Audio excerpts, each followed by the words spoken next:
This is 100% domestic terrorism. I'm going to tell you why, Trace. This is ideologically motivated, this was tactical, and this was intentional.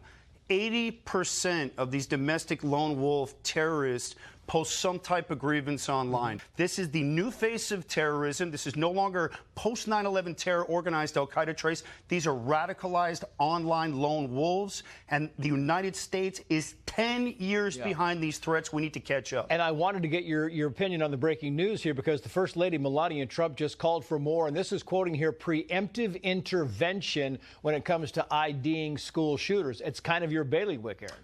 Trace, as you know, correct, 100%, and she's 100% correct. I am now about to launch GIDEON, America's first ever AI threat detection platform, built specifically for law enforcement. It scrapes the internet 24/7 using an Israeli-grade ontology to pull specific threat language and then routes it to local law enforcement. It's a 24/7 detective. It never sleeps, and it's going to get us in front of these attacks. Would it have picked up on this, do you think? 100%. I wish my program would already be up. We're not launching until next week. The man you're looking at on screen is named Aaron Cohen. He is a writer, actor, director, and an expert on counterterrorism, and he's known for his service in Israel's elite Dudemvan Special Forces unit, where he specialized in undercover operations disguised as Arabs to infiltrate and apprehend terrorists. You just saw this guy talk about his new AI detection system for identifying possible terrorist threats called GIDEON. It's an AI system that will scan the internet at all times on all websites to find potential threats. He's talked about how 76% of all mass attackers post their grievances online, and how with this AI system we can pinpoint who is actually going to commit a mass shooting or a terrorist threat or a bombing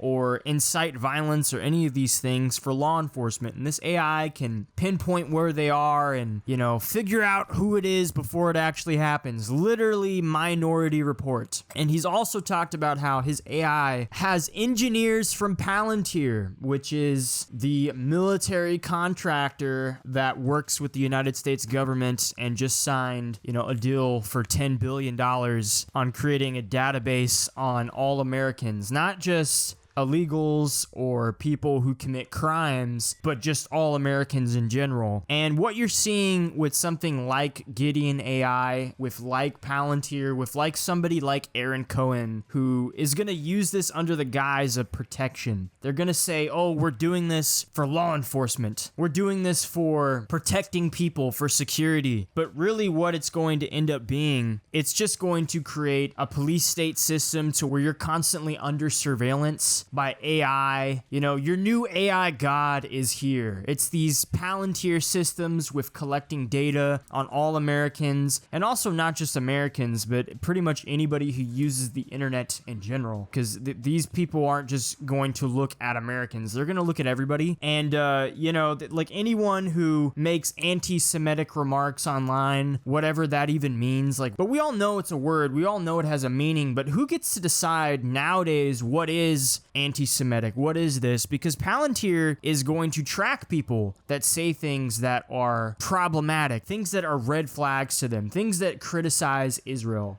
things that criticize the Israeli lobby, things that criticize Zionism, all these different types of groups. They're going to be put under certain protections with all these AI softwares that are coming out, and it's all coming out at the same time. You might be saying, oh, well, the GIDEON AI sounds amazing if it can prevent, mass attackers and violent crimes before they even happen, just like Minority Report. How could that be bad? That just keeps us safe. I want to be safe. Yes, we all want to be safe. We all want to live peaceful lives. That's understandable. I get it. But that's not what this stuff is going to end up doing. Because who gets to decide what is what? Who gets to decide what is anti-Semitic? The ADL, they've come out and they've deemed that using the terminology, using the words Christ is King, or saying something like Hail Christ, or, Jesus Christ is Lord, these things, they consider these things to be anti-Semitic.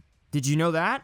And if these AI systems and if these databases are going to be tracking people that make anti-Semitic remarks, who's in charge? Who's on the board of directors that gets to decide what those words are? You know, it's something like Gideon you have to watch out for, because it's not here to just protect us. It's here to watch you 24/7. Watch everything you do, track everything you do, look at everything you do. And then you have other people coming out and talking about how there has to be, for VPNs, there has to be ID, age verification checks for VPNs, because we don't know who could possibly be using those VPNs. You think I'm crazy? You think I'm saying all this crazy shit for no reason? All of this is happening at the same time. You're gonna see mass censorship.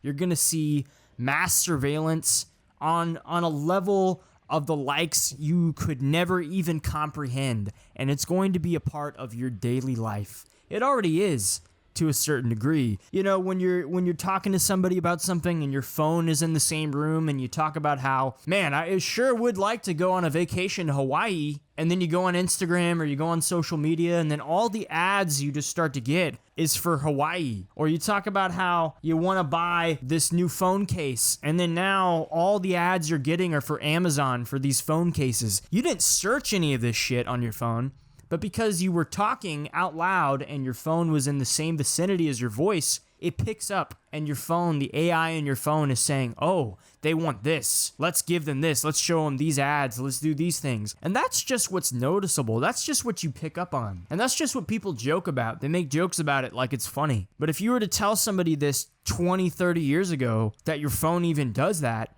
they would think you're insane.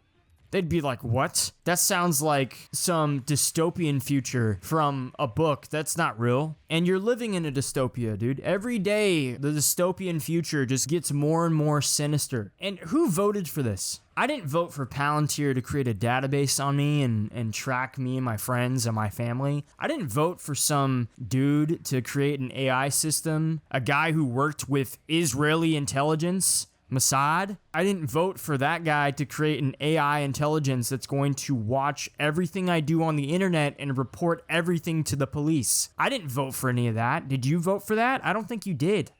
And if you did, why the fuck would you do that? Are you retarded? Like, why would you give up your privacy and your freedoms for security? At what point in human history where that has ever just been a good thing? Where that has there ever been a point in time where something like this has happened, where something like this has occurred, where people gave up freedoms and gave up liberties and privacy to be safe? Did it ever actually work? You know, because that's what these things do. They don't ever do what they're intended to do. At least not on the surface. At least not what they tell you it's for. That's not what these things are for. It never stops at, oh, we're only going to go after mass attackers. Oh, we're only going after real Nazis and real people who are evil. No, it never stops there. They always push the boundaries of what these things mean. Who gets to decide what that is? And I understand they're using the shooting that just occurred at the Catholic Church as a way to push this. They're trying to push fear onto people. And I honestly have no fucking respect for this guy in doing that. That's a horrible thing to do. This is a very evil thing that just happened. And there's always somebody around the corner when something like that happens, and they're just salivating, dude, at the thought that, oh my God, I can use the death of these kids to push my fucking AI system to get police from different cities and counties to adopt my AI, and we can, like, fuck this guy. Fuck these people. And there's never been a point in time where this stuff is going to do what it's intended to do. And if you support this, if you think this is a good idea, unfortunately, you're part of the problem. I'm not mad at you. I understand. People just want to live in a world where stuff like this doesn't happen. But unfortunately, the people that are trying to sell you the medicine to all this, they're trying to sell you the solution, it's not the real solutions. They never are. They never do work. There's always going to be overreach. There's always going to be somebody who's put in a position of power of an AI system like this or of a database system, and they're going to use it to oppress people. They're going to use it to oppress you and take away your freedoms. But like I said, I get it. I understand. We have a lot of problems, and we need to fix those problems. But whatever this is, this new AI god that we are literally creating to tell us how to do our homework and then also scan all of our social medias and watch us 24/7, this is going to bite us in the ass. You know, you're playing with fire and you don't understand how big the fire really is and how fast this fire can get out of control. And, I mean, what else is there to say? This is something that's happening. These people are using all these horrible events to push these things. Anybody who uses a mass shooting, especially of children, to push their AI software, you know, as a way of saying, oh, if we had this, this wouldn't have happened. You're a fucking piece of shit. You're garbage. And most people can see this. They can see what these people are doing, and they know that it's wrong. They know you using the death of children to push these things is wrong. They know that what you are suggesting, which would be the solution to these problems, is not a real solution. But that's pretty much it. That's all I wanted to say about this. Fuck this guy. Fuck this AI system. Fuck these people. America first, baby. Enjoy the rest of your day, guys, and I'll talk to y'all later.